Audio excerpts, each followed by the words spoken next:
Okay, let's turn our attention to another stock that's been rising a goodish bit this year.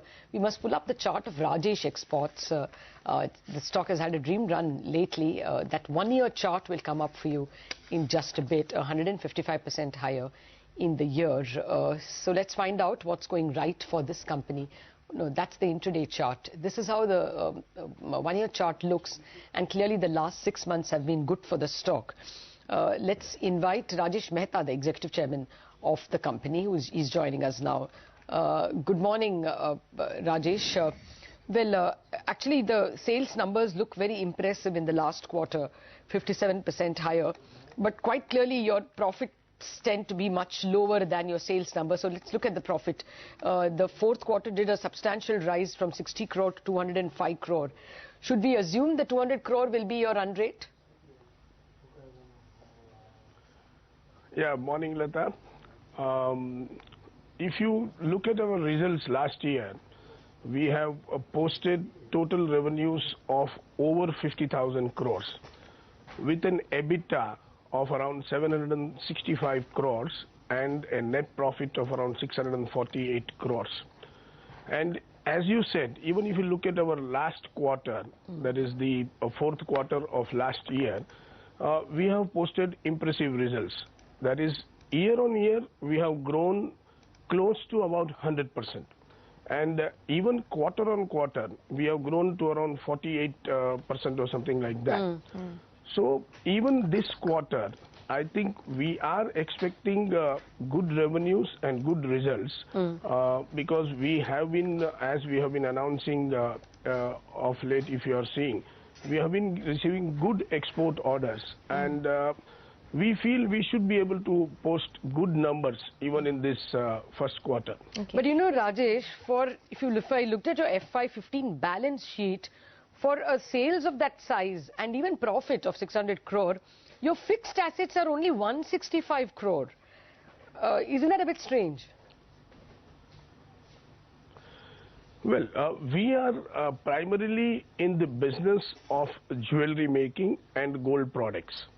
We import gold from various mines around the world and from various refineries around the world. This gold we either refine or we use it for manufacturing of jewelry and other gold products. Now, in gold business, there are not too much of fixed assets. It's not like a cement plant or a steel plant where we need to put up huge machineries or huge, infrastructure or anything like that. We do have a factory. We have put up a unit which is the world's largest jewelry manufacturing facility.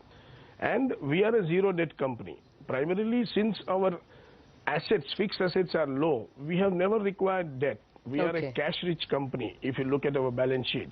And the infrastructure, what we need, are machineries for manufacture of jewelry, and it's the human input which is the most important thing. Okay. Rajesh, the other disconcerting bit is, despite being a company which earns revenues of 50,000 crores, your margins are wafer thin at just about 2 to 3%. And I remember in 2007 you had said that the company would start, see an improvement in margins, but we have seen no improvement at all. What is the reason for such thin margins, and what kind of margins can we expect in the years to come?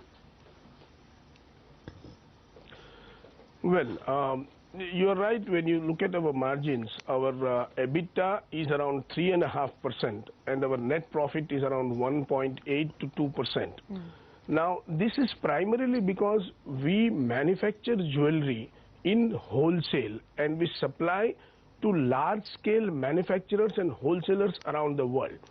And we operate at a low margin, but it is a fixed margin. It's the rock bottom, basically, because we are a completely 100% hedge company in terms of gold prices and in terms of foreign exchange.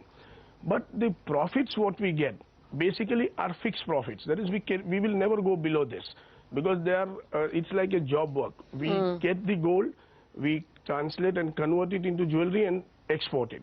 So the gold is hedged, the foreign exchange is hedged.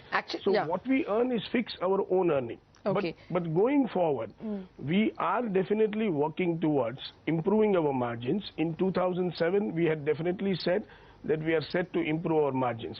we did improve our margins, but at the same time, we have also improved our volumes. If you look at our volume growth, Okay. we So in have grown FY16, impressively. in And that's the FY16 and reason- FY17, what kind of margins can we expect? FY16 and 17, I definitely expect decent margins, much more better than this. I think we are looking at margins of between 3 to 5%. That is net. And EBITDA, maybe we are looking at margins between 5 to 8% during the next 2 years. Because we are getting into retailing, we are getting into retailing in a large way. And we are also getting into backward integration. Okay, Rajesh, you we also... are getting into backward integration. Okay, got that. You know, you also have huge trade payables. That's about 8,800 crores and it has risen by 3,000 crores compared to the previous year.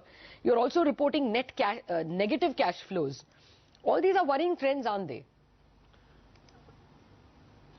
No, there is no worry in this. In fact, the trade payables which are there, in fact, they are the payables which we have to pay to the suppliers of goods. That is, we import goods against LCs and sometimes against clean credit. And we get credit because of the standing of our company in the market, in the international market. We do get credit.